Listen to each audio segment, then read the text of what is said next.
What is going on, everyone? So in this week's video, we are going to talk about cable releases. Very simple topic, but there are some good tidbits to know. And so I'll tell you which cable release I use. I'll tell you some of the techniques that I use to help reduce any sort of vibration, and also how to make sure that the cable release lasts a very long time and so it doesn't fail in the field. So first and foremost, this is the cable release that I use. This is from Gepe. It is a 40-inch cable release, which might sound as though that's a bit on the long side, but it's actually a very ideal length for the cable release, and I wouldn't even mind if it was a little bit longer. But this is the way I store it. I drop it inside this black pouch right here, but I store it like this to make sure it's not wound too tightly. If you wind a cable release very tightly, especially if you're wrapping it around something, it can stretch the cable release, and at a certain point it's not going to work anymore.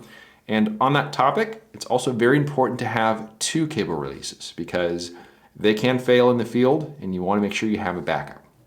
So with that all being said, let's go ahead and attach it to the camera.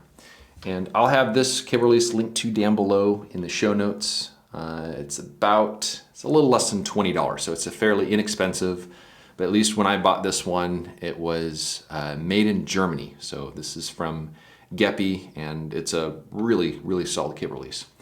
So when working with a long cable release, you can see how any movement of the cable release can potentially transfer that movement to your camera. We want to minimize that. So I found it necessary to attach it to the leg of the tripod. And so I'm going to use this little strap here, which I'll show you in just a moment. But when I tighten that down, it allows me to fine-tune how this is placed. And now moving the cable release here doesn't result in the camera there getting moved around. So it just makes it a little bit easier, especially if it's windy. And so this right here doesn't swing out in front of the lens there and accidentally block it if you're working with a wide angle lens. But with this setup like this, just pretty easy like that. And this guy right here is a very clever little strap. This is sold by Atlas Packs, which is a really awesome backpack company. I'll do a video on one of their bags come up here pretty soon. But is an elastic loop right here, and I can adjust the length of it by pushing these two buttons there. But what makes this really nice is to have this button right here, which allows me to separate these two ends. And as a result, I can transfer it from leg to leg, and that way I don't have to worry about which one it's on. As I'm setting up the tripod, I can just move it over pretty easily.